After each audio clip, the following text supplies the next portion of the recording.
de hoje a gente tem ela que é atriz, é cantora, mas você provavelmente lembra dela da geração 2000 das Paquitas. É tão bom. Lana Rhoades. É tão bom ter você aqui.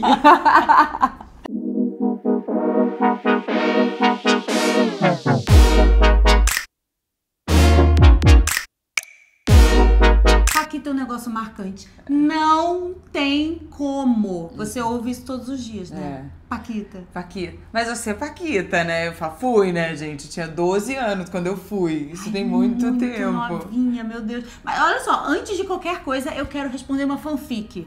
Qual é essa fanfic de que você ia pro BBB? Eu passei essa semana inteira, eu li várias coisas. Não, vai uma ex-Paquita pro BBB, vai a Lana. Falei, Gisele, será que ela vai pro BBB? Quase acreditei.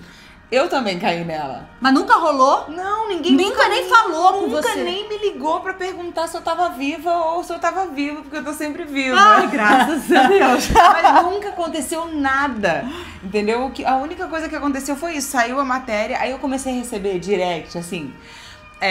eu sou do CSI, eu sei que você tá fakeando tudo, você já tá confinada. Eu dizia, gente, não tô, eu tô indo ao teatro. No teatro não tem como ser fake. O pior é que eu também recebi uma mensagem uns 3 dias atrás. Sei lá, eu fiquei sem postar um stories um dia, aí eu postei uma coisa e a pessoa falou, ai, que susto, eu achei que você tava confinada. Eu falei, oi, eu? Que engraçado isso, né? Eu acho que tem um desejo tão grande de conhecer esse espaço da intimidade da gente, que as pessoas ficam esperando que a gente se exponha mais, né? E como é que foi ser Paquita? Porque a gente é mais ou menos da mesma geração e pra nossa geração era assim, ganhou na loteria. Você foi a escolhida da Xuxa, era prestígio, foi uma época assim, auge, né, da TV. Homem, pra mim, a grande vantagem de ter sido Paquita foi que eu sou uma garota do Paraná, né? Eu nasci no interior. Morar no Rio de Janeiro, estar na televisão, era quase uma aspiração assim louca, entendeu? Então, quando aconteceu essa oportunidade de vir pro Rio de Janeiro só pra fazer o teste, já foi grande, porque eu descobri que era possível meu irmão me botar dentro de um carro e me trazer durante 17 horas até o Rio de Janeiro. Mas aí, quando eu entrei, eu era tão convicta, eu sempre fui muito arrogante, eu falo com convicção. Porque eu era tão convicta de que não tinha outra coisa pra eu fazer da vida, entendeu? Que ou eu ia ser artista, ou eu ia ser artista, que aí, quando eu passei, pra mim era só tipo, agora entrega. Agora faz a entrega que você tem que fazer. Agora seja a artista que você sabe que você é. Porque a sua família se mudou toda do Paraná pra vir atrás do seu sonho? A sua mãe? Só minha mãe. Na época, só minha mãe. Depois a minha irmã mais velha também acabou parando no Rio. Hoje ela mora em Portugal. A minha irmã sempre foi mais independente, assim, essa filha que vai tomando rumos diferentes. Mas veio a minha mãe. E a minha mãe veio se separando do meu pai, que também foi uma libertação naquela relação. Eles tinham uma relação difícil. Então eu também me sentia parte de uma coisa importante, assim, eu sempre fui muito apaixonada pela minha mãe. E o meu pai, infelizmente, era um homem alcoólatra, então, apesar de eu também ter um amor muito grande por ele, eu também me senti parte daquela libertação dela. Então foram muitos ganhos dentro da minha história, assim, como menina que tava motivada a descobrir o mundo. Mas eu sempre fui muito arrogante nesse sentido de... Eu não achava aquilo, assim, o sonho realizado, entendeu? Eu achava que era parte do meu caminho. Aquilo ali era o primeiro degrau do seu sonho, que era muito maior do que esse. E faz todo sentido, assim. Exato. Porque virar Paquita foi o trampolim que você precisava pra conquistar as coisas que você queria, assim. A sua formação artística veio a partir disso... eu digo porque geralmente essa coisa de Paquitas, né, tinha formação de dança, canto, você já estudava essas coisas antes ou foi a partir disso que você se formou como artista? Eu já era estudiosa, criança já. Eu fiz aula de piano novinha e cantava, tinha uma professora de canto. Depois, com 10 anos, foi um professor de televisão aqui do Rio pro Paraná, chamado Manduca Quadros. Depois eu até encontrei ele, morava no Retiro dos Artistas quando eu tava morando no Rio. Caramba! Olha que loucura. E ele foi, eu tinha 10 anos e eu me lembro da minha mãe fazer um empréstimo, assim, pra poder pagar aquele curso do diretor do Rio de Janeiro. Aqueles cursos caros. Não, é engraçado que eu tenho... Lembra nos 90 que a gente usava um topete com uma presilha? Eu tenho uma foto do jornal, que eu tinha 10 anos, saiu uma matéria sobre o diretor carioca em Curitiba, e eu estou na matéria com um topete bem feito com gel e uma presilha vermelha. Cara, é muito bonitinho, é muito bonitinho. Então eu já era... eu chamo de arrogância porque eu acho que a gente, como ser humano, pode usar essas palavras pra falar de si, né? Mas eu acho que eu tinha muita convicção, entendeu? Então eu me metia a fazer tudo. Isso é uma experiência da minha mãe, né? Ela que conta que eu aprendi a ler. A minha determinação para aprender a ler era para olhar em anúncio de jornal, concurso, curso, de coisa de arte. Então, tipo, o seu sonho não é... Obviamente, você amava a Xuxa, mas você já sabia que queria ser do meio artístico antes da Xuxa, antes de Paquita, mas... É cantora ou atriz? Ou as duas coisas? Tudo. Eu queria Porque você é as duas coisas, né? Eu queria ser tudo, eu era tudo já, sim, criancinha. Eu tenho várias histórias, assim, relacionadas a isso. No Paraná, tem o CTG, Centro de Tradições Gaúchas, que tem apresentações de dança, prendas, né, dançando. E eu fui atropelada com 6 anos, porque... Eu queria. Eu tenho muitas histórias. Eu queria ir no ensaio pra ser prenda na apresentação seguinte do CTG. E só podia ser com 8 anos, mas eu tinha 6 e eu tinha convicção que eu ia lá, ia dançar e ia mostrar. E você já devia ser enorme, então falou assim, passa por 8, tô ótimo. E aí a minha mãe não acordou pra poder ligar pra saber. A gente não tinha telefone em casa, tinha que ir no orelhão do outro lado da rua.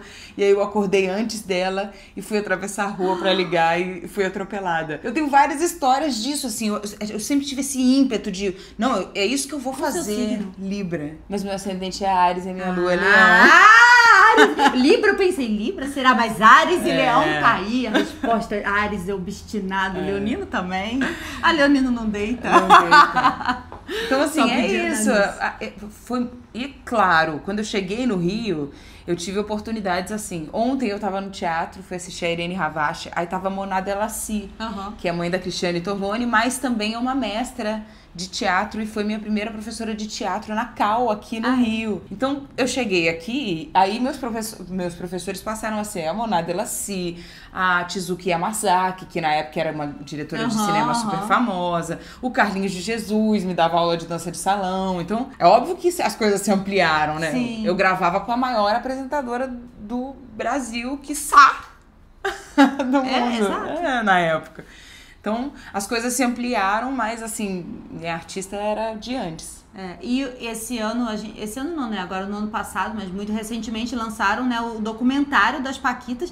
E é muito doido como a gente só foi saber das coisas que realmente aconteciam agora, sei lá, 20, 30 anos depois. O documentário foi chocante, todo mundo assistiu, só se falava nisso, porque a gente de fora só tinha o lado glamuroso das Paquitas. A gente falava, nossa, que glamour. E aí, no documentário, vocês contam toda a outra parte, né? E qual que é pra você, assim, a parte boa e a parte ruim de ser Paquita? Eu acho que é sobre personalidade, né? A minha experiência como Paquita não tinha uma parte ruim. Eu experimentei ali coisas que eu acho que faz parte do processo de você se construir como artista, né? Acho que a minha fixação pelo teatro, que foi pra onde eu parti depois que eu saí da Xuxa, é um pouco sobre o ofício mesmo, que foi o que eu aprendi ali. Eu não vou chegar e vai estar sempre o palco pronto pra eu trabalhar. Às vezes eu vou ter que varrer o palco pra poder deitar nele, entendeu?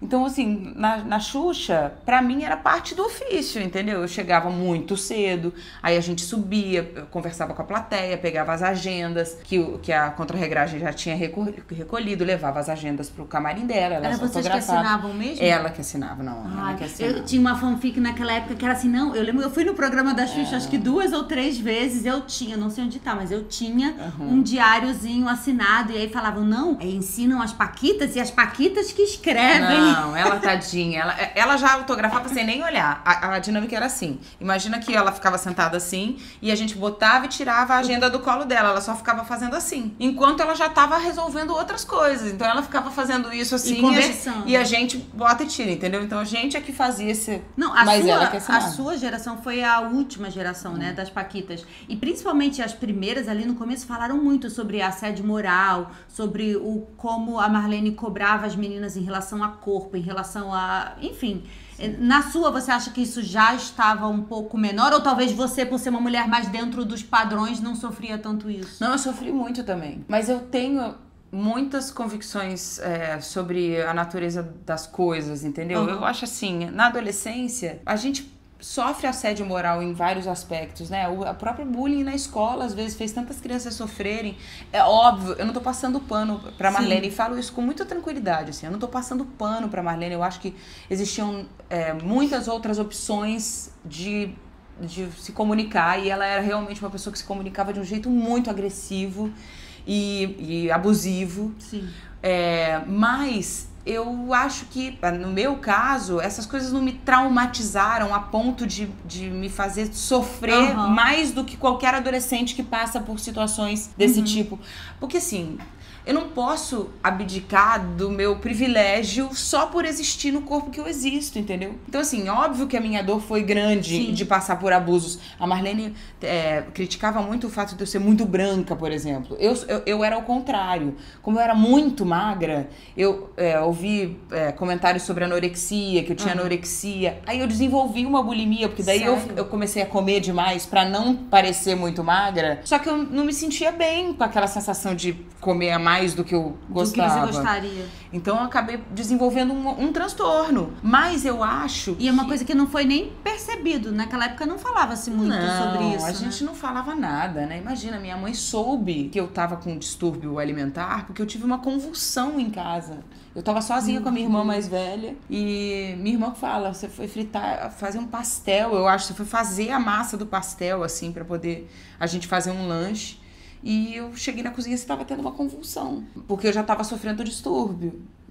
Me automedicava com remédio que eu achava que podia me ajudar a ficar. E entre vocês falavam sobre isso? Ou cada uma segurava ali sua dor pra si, tentando fazer a muito profissional e tá tudo bem? Não, a gente dividia, assim. Tinham as que sofriam mais, tipo, na minha geração, a Monique sofreu muito, que hoje a Monique é trabalhei com ela na Malhação. Maravilhosa. Um corpo fenomenal. Uma gostosa. Uma gostosa. A Daiane era uma outra que era muito mais velha que todas as outras. Então ela já era mais corpulenta, assim. E aí ela sofria muito. Eu fico justificando muito assim, porque eu não acho que isso seja, pra mim, pessoalmente, um assunto que me tocou tanto como tocou nas outras meninas. É muito individual, né? Muito tem gente individual. que isso marcou muito, tem gente que marcou menos. Muito individual. Eu acho que pra mim o que era mais agressivo era o fato a gente era muito ameaçada ser demitida. E éramos muito novas e isso isso era o que mais me incomodava. Eu me lembro de desenvolver formas de parecer que eu tava sempre muito segura de estar fazendo o que eu tava fazendo pra não correr o risco de ser mandada embora. De ser trocada, entendeu? de ser substituída, né? Acho que isso foi o que mais me pesou, assim. Mas foi isso, sabe? Eu não tenho muitas, assim, reclamações a fazer, não. Eu acho que era muito mágico pra mim, era muito, tipo, poderia estar fazendo além de estar aqui assistindo o Andrea Bocelli ao vivo, sabe? Sim. Eu acho que eu tava feliz. E como que é a sua relação com a Xuxa hoje? Existe ainda? Existe. Ai, me apresenta a Xuxa. Você não te pedi nada. E 100% das pessoas que me conhecem, a primeira por favor, primeiro você pode me apresentar a Xuxa? Xuxa. Você vai ficar louca. Você quer a Paquita Morena? Ama elas. Cara, eu tenho uma relação com ela até mais próxima, porque o pai da minha filha também era muito amigo dela. Então ela tem eu acho que ela tem com várias meninas uma relação com relação ao todo, né? A família e tal. Mas ela tem um carinho grande com a minha filha também. Elas têm uma amizade entre elas, assim. Legal. E ela é muito legal. E ela é essa fadinha meio porra louca mesmo, que a gente vê na televisão. Eu acho ótimo, né? É bom, isso é muito muito bom. Eu acho ótimo ela estar nessa fase que fala o que ela quer, eu acho maravilhoso. Eu falo, olha a Xuxa. Mas ela falava o que ela queria. Mas já, talvez a gente não via. Você tinha essa intimidade, a gente só via aquela parte já filtrada pela televisão, entendeu? Mas eu mesmo, agora com rede social é mais você vai vendo próximo. Que ela não tinha filtro nenhum, é a gente que não entendia. A gente não sabia. É isso. Não, total, mas é que a rede social deixa a gente mais próximo dos nossos ídolos, né? Porque é isso, pensou, falou, postou, depois apagou, se arrependeu, mas tá ali. Tá ali. Não dá tempo de mensurar, de medir, de perguntar pra alguém, você acha que isso tá bom ou não? Você faz um story, dá a sua opinião, postou, tá no mundo. Ixi.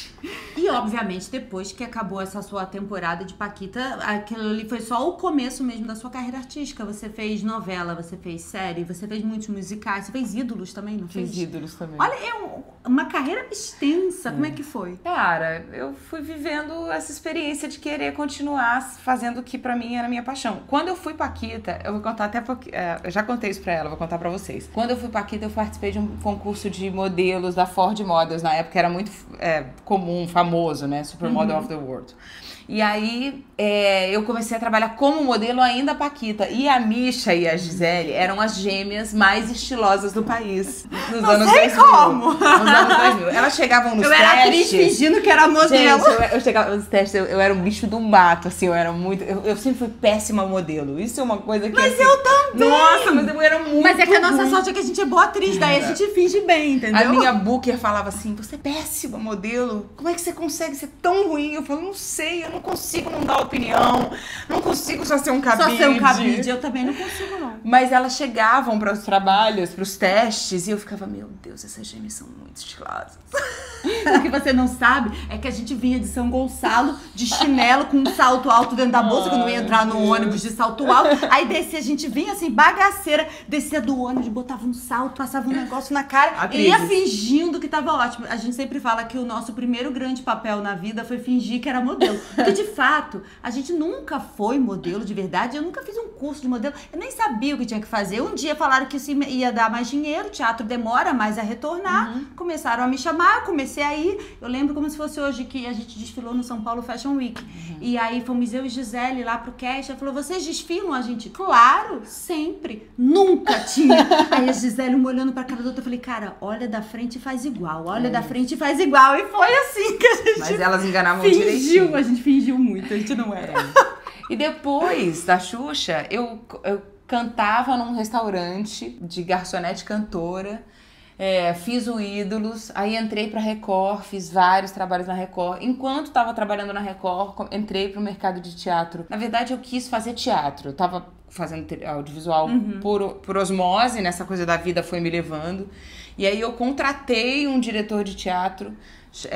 E aí a gente comecei a viver essa experiência de fazer teatro e tal. Aí eu acho que eu sempre acredito que a gente vai construindo os caminhos mesmo assim. Eu acredito nessa coisa misteriosa do universo. E aí eu tava ali motivando essa coisa do teatro, acabei entrando fazendo audição para teatro musical e comecei a fazer teatro musical e aí comecei a juntar as duas coisas. Que é ótimo. E aí o teatro musical juntava todas as artes, né, que é cantar, dançar, que eram coisas que já vinham da minha formação. E cara, foi isso assim, hoje eu faço de um tudo mesmo, porque daí em vários momentos da minha vida eu também tive que aprender a fazer a parte prática, né, fazer a produção.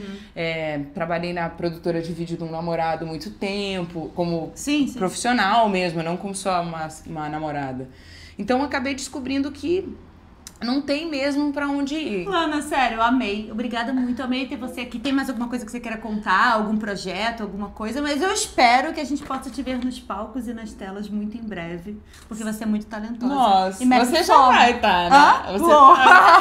Tô esperando, quero você lá. Eu gosto quando as meninas estão trabalhando. Cara, eu quero só convidar, na internet eu sempre divulgo o Tônia, que é o meu filme sobre a vida da Tônia Carreiro, que tá no YouTube, chama Tônia, a Diva no Espelho, é só procurar. Depois me manda o link que eu boto nos comentários aqui, o link também, pra galera assistir. É isso, a galera que curte a internet, são 30 minutos de um curta-metragem que conta a história dessa diva brasileira, maravilhosa, que em algum ponto também eu me identifico muito com a história dela, então é válido.